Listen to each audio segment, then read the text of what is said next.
Bien, notre invité est déjà bien installé sur ce plateau, Monsieur Chris Gamaliel II. Bonjour. Bonjour madame. Vous allez bien? Bienvenue sur le plateau de Midi Première. Merci. Est-ce qu'elles sont connectées là? Les prophétesses, les femmes pasteurs, ouais, on dit révérendes hein, également. Oui, Pastoresse, dans tous les cas, parce que je sens qu'il y aura beaucoup de contradictions. Alors, on rappelle que notre invité est doctorant en théologie hein, et la question se pose tout de suite, hein, Monsieur Gamaliel. Hein, les femmes peuvent-elles prêcher dans des assemblées ou dans une assemblée, ça dépend. Ok, merci. Permettez que je fasse naturellement le circuit herméneutique. D'accord. Parce que toute prédication repose sur le circuit herméneutique. Oui. Vous voyez, ça nous évite de prendre des passages bibliques qu'on ne maîtrise pas et qu'on commence à lapider. Vous voyez, si aujourd'hui beaucoup d'assemblées ont muselé la femme, c'est parce que certains prédicateurs sont tombés dans ce piège. Alors, avant même d'aborder la question qui consiste à parler de la prédication ou non de la femme, je pense qu'il est important qu'on réparte un peu justement la Genèse. Naturellement, dans Genèse chapitre 1er, à partir du verset 27, où il est dit justement Dieu créa l'homme. On va rapprocher le micro. N'est-ce pas? Où Dieu créa l'homme et la femme. Oui. Il est dit Dieu les créa mâle et femelle. Et le lait, justement, est utilisé pour substituer l'expression anthropos. Vous voyez? Donc ce sont des êtres humains. Et c'est là le problème. Il faut qu'on comprenne justement le contenu ou les éléments qui constituent naturellement anthropos avant de répondre à la question de savoir si, oui ou non, la femme peut prêcher. Dans anthropos, nous avons quatre éléments qui constituent l'expression anthropos. D'abord, arène. Ensuite, vous avez, n'est-ce pas, aner. Et du côté opposé, nous avons télus et gouné. Arène, c'est naturellement l'homme, n'est-ce pas? Et c'est la même expression pour désigner, à côté de l'homme, nous avons aussi aner, qui parle donc non pas d'un homme qui s'oppose à la gente féminine, mais c'est l'homme marié. Et à côté justement de l'homme, donc d'aner et arène, nous avons télus. Nous avons télus et gouné. Télus, c'est la gente féminine d'une manière naturelle. Gouné, c'est la femme, soit fiancée, divorcée ou mariée. Alors la question donc qui consiste à savoir si la femme peut être prêchée, la femme peut prêcher ou non dans l'Assemblée des saints. Facilement, lorsqu'on a compris justement, quand on fait justement l'étude textuelle de l'exégèse, quand on a compris ces choses, on peut désormais aborder la question. C'est justement les faux textes, j'appelle ça comme ça, parce que les tenants de cette doctrine qui consiste à museler la femme ont pris deux textes justement comme référence, 1 Corinthiens 14, 34, et naturellement le texte de 1 Timothée chapitre 2, le verset 14 jusqu'au verset 12e. Et je peux lire 1 Corinthiens 14, verset 34 pour oui, il n'y a pas de souci. Peut-être qu'il y a les téléspectateurs qui ne connaissent pas ce que ça veut dire. C'est ce que ce texte dit, que les femmes se taisent dans les assemblées, car il ne leur est pas permis d'y parler, mais qu'elles soient soumises selon que le dit aussi la loi. Voilà, vous voyez un peu. Donc l'expression employée justement, il n'est pas permis à la femme de parler. C'est le mot grec justement. Il n'est pas permis à la femme d'enseigner. On va faire justement l'exégèse pour qu'on comprenne. Vous voyez. Alors si on prend le mot parler pour refuser la prédication à la femme, on fait une fausse interprétation biblique. Pourquoi? Parce que dans 1 Corinthiens chapitre 11, depuis le verset 5, l'apôtre Paul a permis déjà à la femme de parler en lui donnant la possibilité de prophétiser et de prier. Donc le mot parler, c'est l'aléo en grec. Lorsque vous prenez le Strong 28, n'est-ce pas 80 ou 2880, l'aléo signifie parler. Et l'apôtre Paul, donc, lorsqu'il dit « je ne permets pas à la femme de parler », il n'emploie pas l'expression qui Rousseau qui parle d'enseigner ou de prêcher. Si l'apôtre Paul voulait refuser la prédication à la femme, il devait utiliser l'expression qui Rousseau, n'est-ce pas? Il va utiliser l'aléo. Pourquoi? Parce que le contexte est tel que lorsque nous répartons dans 1 Corinthiens chapitre 1er, à partir du verset 1er jusqu'à 15, la corinthianisation de l'Église ou la doctrine des Corinthiens est telle que cette Église était une Église paganisée qui vivait dans le désordre. C'est au point que les enfants sortaient avec les femmes de leur père. Donc dans cette Église, il y avait un problème spécifique. Ce n'était pas les télus qui avaient un problème. C'est pourquoi lorsque le journaliste Warren a lu, j'ai pris le soin justement de mentionner un fait très important. L'apôtre Paul n'a pas employé l'expression télus. Il ne dit pas... Effectivement. Il ne dit pas, je ne permets pas à Télus, qui est une femme sur le plan littéral de prêcher ou de parler. Il dit, je ne permets pas à Gouné, n'est-ce pas, de l'aléo, de parler. Vous voyez? Pourquoi? Parce que à cette époque, les femmes faisaient, n'est-ce pas, autant du bruit. Pourtant, Timothée mentionne bien le mot enseigner dans 1 Timothée 2 au verset 12, qui dit ceci, je ne permets pas à la femme d'enseigner, ni de prendre l'autorité sur l'homme, mais elle doit demeurer dans le silence. Effectivement, mais c'est justement ce que je disais. Il n'y a pas une contradiction là? C'est ne même pas une contradiction, le contexte n'est pas le même. Dans 1 Corinthiens 14, Paul est en train de résoudre les questions de l'Église. Dans 2 Timothée chapitre 11, à partir du verset, 2 Timothée chapitre 2, 1 Timothée chapitre 2, à partir du verset 11 jusqu'à 12, l'apôtre Paul s'inscrit dans un cadre conjugal purement. Et il va dire, en fait, le mot qu'il emploie, c'est lequel? Il s'adresse à Timothée. C'est une épître, c'est une lettre pastorale, comme Tite. Oui. Il donne des conseils à Timothée qui est un pasteur. Il dit, je ne permets pas à la femme d'autantéo, de prendre autorité. Il y a deux mots en grec qui parlent d'autorité, il y a exousia et autantéo. Et là, il n'est pas en train de résoudre une question d'église. L'apôtre Paul est en train de cadrer ou recadrer, n'est-ce pas, l'attitude de la femme dans le foyer. Dans le foyer. Donc ici, le mot qu'il utilise, ce n'est pas télus pour parler d'une femme en général. L'apôtre Paul dit, je ne permets pas à Gouné de prendre, donc d'exercer autantéo, une mauvaise autorité sur Arène, sur son mari. Donc là, il parle de l'épouse. Oui. Je ne permets pas l'épouse, naturellement, effectivement.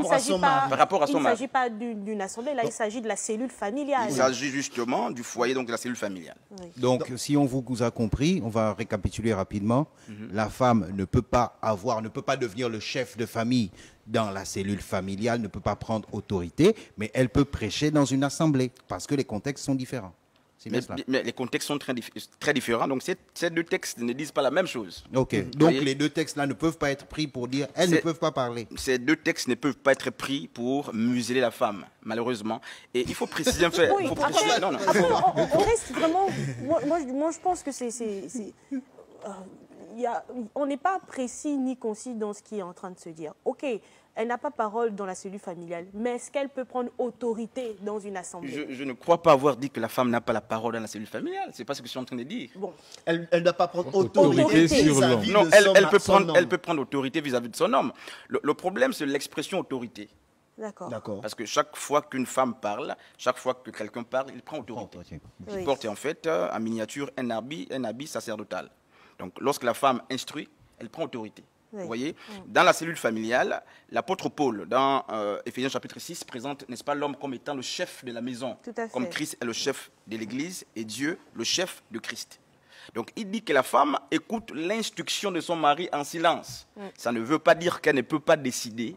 Ça ne veut pas dire qu'elle ne peut pas prendre des décisions. Seulement, le contexte est tel que si la femme veut exercer une autorité, apporter son point de vue, que ce soit donc exousia à la place d'autantéo. Parce que autantéo, c'est de l'insoumission. Ok, donc, c'est bien clair. Pour revenir facilement, n'est-ce pas, sur le texte pionnier, 1 Corinthiens chapitre 14, à partir du verset 34, vous lirez à partir du verset 35 pour comprendre effectivement que l'apôtre Paul va dire ceci, pour continuer sa lettre, il va dire que si les femmes veulent s'instruire, qu'elles aillent auprès de leur mari. Donc naturellement, il s'adressait aux femmes mariées qui étaient justement en train d'organiser un désordre, prendre la parole en pleine assemblée. Bon, est-ce que ça veut également dire que dans une assemblée, certes, la femme peut prendre autorité, mais derrière qu'elle soit une femme mariée. Déjà, on dirait qu'il faille qu'elle soit une femme mariée. Non. Ou bien. Non, pas besoin qu'elle... Ou si elle prend autorité, c'est sous silence, en fait. Mais donc, derrière ou à côté de son homme. Enfin, à côté du prophète, dans la cellule, dans l'assemblée des saints, est-ce que ça veut dire que pour qu'une femme vienne prendre la parole, il doit avoir consentement de son homme à la base? Est-ce que c'est enfin, du pasteur ou... dans la cellule familiale. Oui.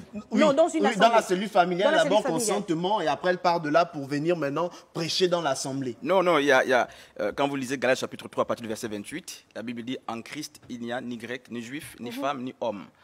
En ce qui concerne l'exercice du ministère, il est asexué. On n'a pas besoin d'être femme, on n'a pas besoin d'être femme ou homme pour exercer un ministère. Dans l'Assemblée des Saints. On n'a pas besoin de toutes ces choses-là. Donc c'est possible qu'une femme exerce... Non, je suis clair. C'est justement le... Je suis clair depuis le départ. C'est bien ce qu'on veut savoir. Sinon, oui, la femme peut prêcher dans une assemblée. D'enseigner. Mais la femme est doté du même esprit que l'homme. Oui. Éphésiens chapitre 4 dit justement que tout don excellent vient de Dieu. Vous voyez, donc les femmes ont les dons que les hommes possèdent. Elle peut exercer l'autorité en pleine assemblée, n'est-ce pas, en toute liberté. Mais je dis bien en Christ. Pourquoi je dis en Christ? Si cela est refusé dans nos cellules familiales ou selon justement la perception ou la vision de nos traditions, parce que chez les Juifs aussi, ce n'était pas permis, n'est-ce pas, à cause de certaines réalités. Le sacerdoce aaronique ne permettait pas à la femme, justement, de prendre la parole. C'est juste Aaron qui était le souverain sacrificateur avec sa descendance, c'était les hommes. Mais l'apôtre Paul dit ceci, en Christ, il précise en Christ, il n'y a ni femme, ni homme. Donc, les églises qui musellent les femmes, en fait, les pasteurs qui musellent les femmes doivent comprendre que le temps est arrivé où il faut ressusciter le ministère doctoral pour que l'agneau soit déchiré, pour que davantage, justement, les choses soient rétablies. La femme a le droit d'enseigner. La doctrine des apôtres nous regarde actuellement. Non, mais quelle est la doctrine des apôtres? Qu'est-ce que la doctrine des apôtres parce qu'eux, ils vont contraire à ce que vous dites. Non, aucun apôtre, tous les apôtres qui sont morts à l'heure actuelle et qui me suivent, parce que les âmes qui sont mortes, justement, écoutent. Quand vous lisez Apocalypse, vous voyez que les âmes criaient vengeance. Donc tous les apôtres, n'est-ce pas, mes pères, savent que je suis en train justement de marcher sur ce qu'ils ont dit. La preuve, Romains chapitre 16 à partir du verset 17. Il y a une femme apôtresse, donc apôtre, que l'Église catholique a cachée. Elle s'appelait Junias, ou Junia. Junie, c'est une apôtresse, qui était à côté de l'apôtre Paul. Mais au concile de Nicée de 325, les pères de l'Église, comme Cyprien de Carthage, Tertullien, ont voulu masculiniser justement le nom de Junias, Junie, et pour nous faire comprendre que c'était justement un homme. Malheureusement, il y a des apôtres ou des apôtresses femmes dans la Bible. Donc il y a des femmes qui étaient des apôtres. On ne peut pas être apôtre et ne pas enseigner, malheureusement. Donc je ne suis pas en train d'aller à l'encontre, justement. Donc ça veut dire que si on comprend bien, ça veut dire que Jésus n'avait pas que 12 apôtres. Parce que c'est une question qui se pose jusqu'à maintenant. Si on compte les 12 apôtres de Jésus, il n'y avait que des hommes à l'intérieur. Et puis après, il y a un problème parce que au début, jusqu'avant sa mort, on nous parle de 12 apôtres, voilà. Mais par la suite, on fait sauter comme par hasard Judas pour faire venir Saul de Tarse par la suite en disant que c'est lui le 12e apôtre. On ne comprend plus rien. Qui sont réellement les apôtres? Non, Jésus n'avait que 12 apôtres. De son ministère vivant, il n'a appelé que 12 personnes qui étaient proches de lui, conforme aux Et il n'y avait aucune femme. Il n'y avait pas de femmes. Pourquoi? Mais Jésus il marchait sur les pas justement de ses pères. Il ne faut pas l'oublier. Et la philosophie juive est telle que ce n'était pas facile d'avoir les femmes disciples parce que pour apprendre du maître, il fallait à tout moment être avec le maître. Et ce n'était pas aisé et facile pour les femmes. Mais Jésus n'avait que 12 apôtres hommes. Ça ne veut pas dire qu'il empêche que les femmes soient des apôtresses. Pourtant, pour être apôtre, il fallait être à côté du maître. Pourtant, Marie de Magdala, c'est bien comme ça qu'on l'appelle. Elle était à côté quand même. Et c'est elle qui a constaté en premier la résurrection. Non, on n'est pas apôtre parce qu'on est à côté du maître. Non. On n'est pas apôtre parce qu'on est à côté du maître. Les apôtres, ce sont des pionniers, ce sont des bâtisseurs. Et Jésus, pour son ministère, a pris un échantillonnage de 12 personnes à qui il a donné les paroles de la vie. Ça ne veut pas dire qu'après les 12 apôtres, il n'y avait pas d'apôtres. L'apôtre Paul n'était pas que Jésus. Oui. Pourtant, c'est un apôtre. Alors, si on doit suivre, si être chrétien, c'est marcher selon Christ. Non, c'est pas moi qui dis qu'être chrétien. Oh d'accord, peut-être que vous ne partagez pas cela. C'est pas moi qui dis ça. Hein. Bon, peut-être si aujourd'hui, en tant que chrétien, on suit ce que la voie que Christ a tracée, et sachant que lui, de son vivant, et ces 12 apôtres, il n'y avait pas de femmes. Ça veut dire que est-ce qu'on ne peut pas plagier directement c'est dit, s'il n'y avait pas d'apôtres femmes, apôtresses, voilà. Non, on n'en veut pas. On n'a pas besoin aussi d'avoir des femmes comme apôtres. Non. Voir des femmes prêcher dans des assemblées. Non, mais il y a des femmes. La place des femmes de la femme, c'est à la cuisine. Non, ça c'est quand on souffre la myopie spirituelle qu'on peut dire que la place de la femme, c'est la cuisine. On ne peut pas réduire la femme à la cuisine. Oui. Et Éphésiens chapitre 6, à partir du verset 22, dit « Nous avons été édifiés sur le fondement des apôtres, Christ étant lui-même la pierre angulaire. » Alors le fondement des apôtres est clair. L'apôtre Paul dit qu'ils ont posé des fondements comme des sages architectes, n'est-ce pas? Oui. Mais si à côté de l'apôtre Paul qui a posé le fondement, il y avait une femme apôtresse, pourquoi nous ne peut pas avoir des apôtres femmes? Question. Y a-t-il des messages de téléspectateurs? Parce Oui, que je ne nous vois pas en ligne. Je ne sais pas oui, pourquoi. on n'est pas en ligne, mais il y a des Oui. messages sur le WhatsApp. Il y a un message qui dit bonjour, docteur, très intéressant très intéressant ce que vous dites sur le plateau. On va aller prendre un autre message. Docteur, beaucoup de pasteurs connaissent seulement l'escroquerie au lieu de la parole de Dieu. Qu'est-ce que vous en dites? Question. Je ne suis pas placé, établi juge sur les pasteurs. Oui. Je sais que, effectivement, c'est ce qui règne un peu. Les pasteurs, il faut remplir les poches, remplir le ventre, plutôt que d'enseigner le peuple, malheureusement. C'est ce qu'on décrit un peu sur la toile.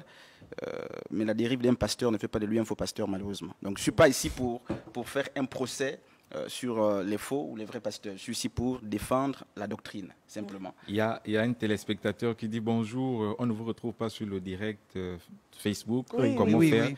Et Beaucoup de un autre- téléspectateurs. il y a- voilà, on en parlait. Il y a quelqu'un qui dit bonjour sur le plateau. J'espère que vous allez bien.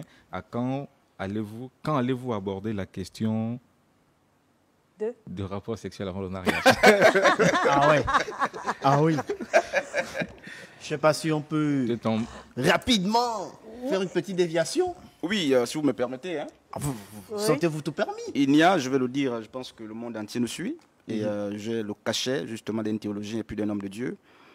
Donc, une licence qui me permet naturellement de parler. Il n'y a pas péché lorsque nous avons un rapport sexuel avant le mariage.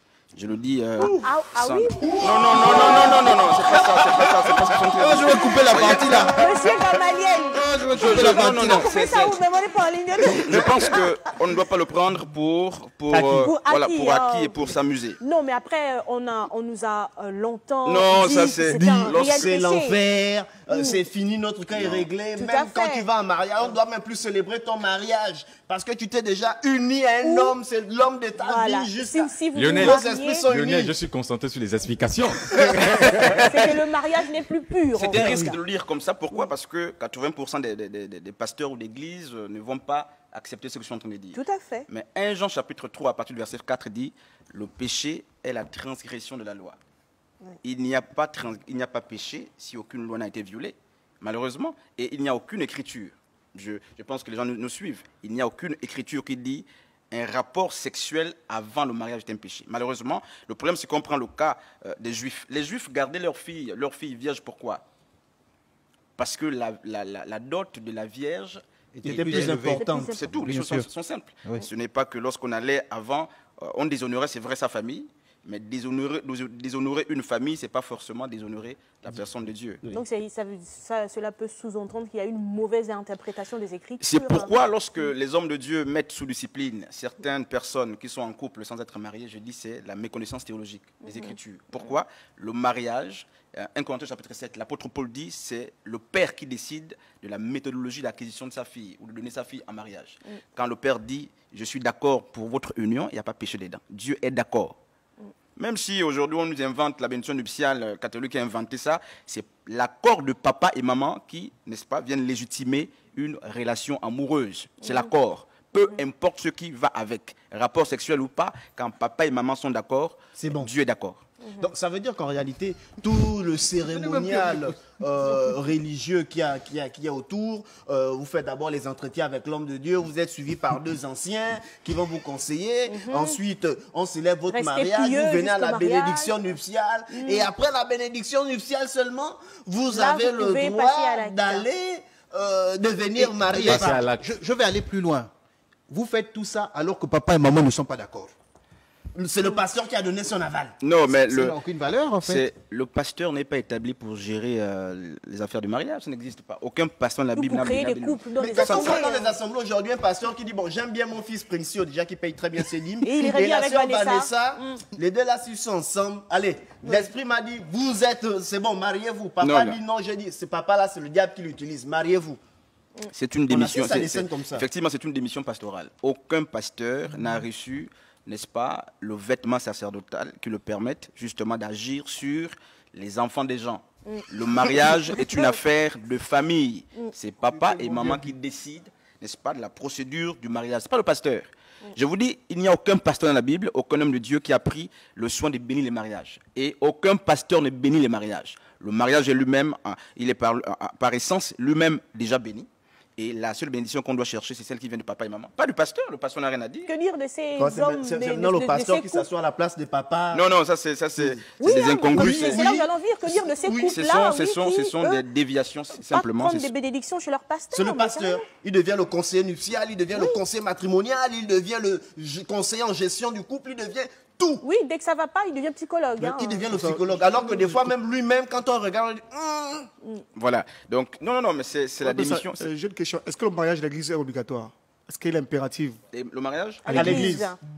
Il n'y a aucun texte qui parle du mariage de l'église. C'est des fabrications catholiques. En fait, c'est le catholicisme romain qui a inventé la bénédiction nuptiale en 325 lors du concile de Nicée. C'est des balivernes de la saleté des églises. Alors, monsieur Gamadi, enfin, docteur, on va faire un petit schéma tout il laisse simple. toujours comme ça à chaque fois. Oui, mais carrément, on va faire un petit schéma tout simple. Moi, je me marie à la mairie, de façon à la coutume également, mais est-ce qu'il est important que j'aille à l'église pour souder cette union? Et on ne soude pas l'union à l'église? Ah, bon, Ah, d'accord. donc, Non, ça souvent c'est des fabrications. On va bénir les alliances et puis on va les... Ça, c'est des mensonges. Je dis, ce sont des mensonges, ce sont des dogmes inventés pour influencer les gens. Ce sont des dogmes inventés pour influencer les gens. Si vous avez besoin d'être béni lors du mariage, allez auprès de votre père et de votre mère. Ça s'arrête là. Oui. Le reste, c'est les frères qui prient pour vous et ça s'arrête là. La bénédiction, ça se prend auprès de son père et de sa mère. Oui, mais est-ce qu'ils disent que quand on passe seulement par la mairie et par le C'est- mariage coutumier, il y a- après si vous ne passez pas par l'église, ça Dieu veut ne dire que reconnaît pas Dieu l'union. ne reconnaît Ça, pas c'est- réellement votre union ou mais que le mariage l'église- ne durera pas. Effectivement, Voilà. c'est l'église catholique qui pense que le mariage qui n'est pas fait à l'église, n'est-ce pas, c'est un péché ou c'est la fornication, l'adultère. Oui. C'est une conception, n'est-ce pas, du catholicisme romain. Mais bibliquement parlant, on ne peut pas le justifier. On n'a pas besoin d'aller dans une église, le pasteur enlève les anneaux, On met l'huile d'onction. Mais ça, c'est des fabrications, c'est de la falsification religieuse simplement. On n'a pas besoin de ça. Allez auprès de votre père, de votre mère, prendre ce qu'il faut pour votre mariage. On reste dans les Saintes Écritures. Et on Effectivement. parle là de la Bible. La Bible nous dit que Salomon avait plusieurs femmes, plus de 300 peut-être. 300 femmes, Est-ce que- 700 concubines, si ma mère ne me joue pas du tout. Si on suit les enseignements de Il devait être très beau gosse, hein, Salomon. Ouais, monsieur. Et est-ce que ça veut dire qu'aujourd'hui, Warren Okolo peut se permettre d'avoir 3 ou 4 étant chrétien?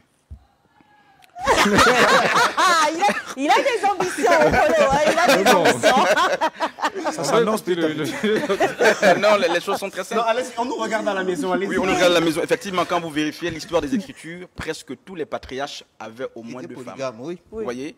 Et Dieu encourage même David en disant, lorsqu'il prend la femme d'Uri, si tu manquais des femmes, il fallait demander, je t'aurais donné. Vous voyez? Oui. Quand vous prenez 1 Timothée chapitre 3, l'apôtre Paul dit, il n'est pas permis à quelqu'un qui aspire à la charge d'évêque d'avoir plus d'une femme. La polygamie n'est pas un péché parce qu'il n'y a aucune écriture qui interdit ça.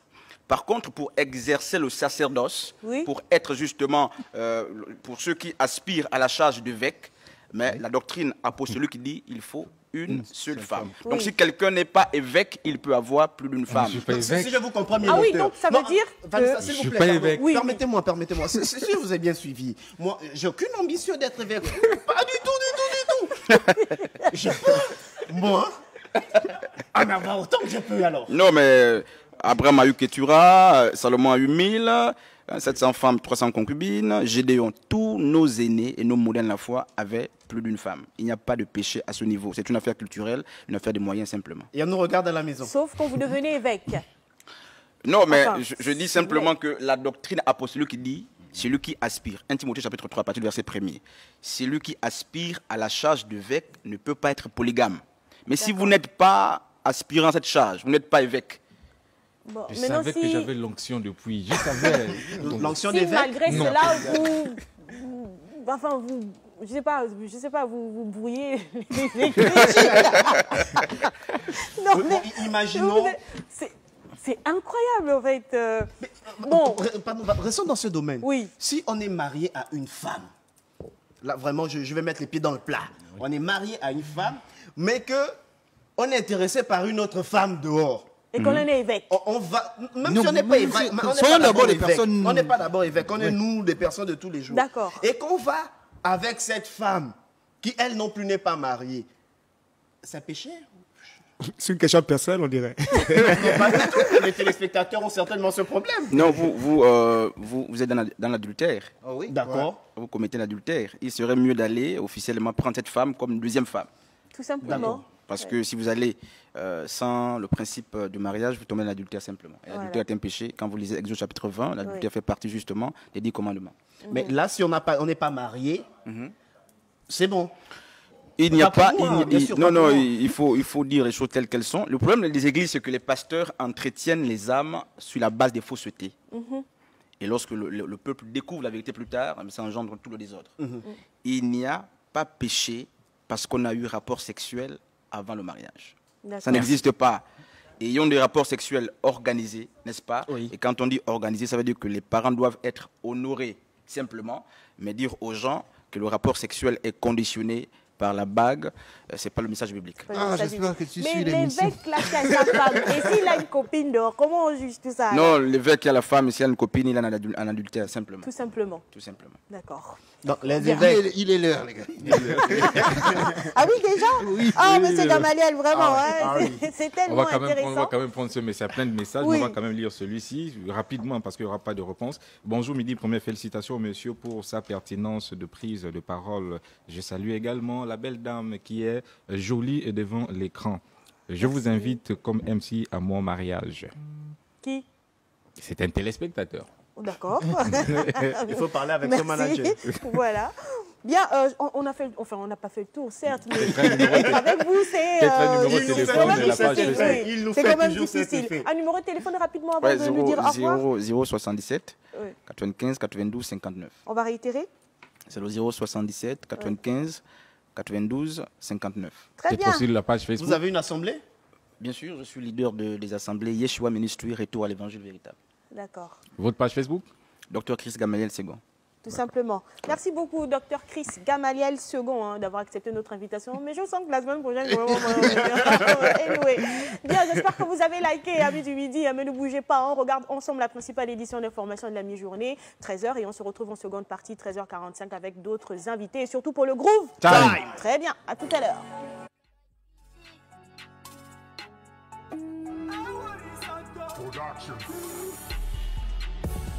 Nina,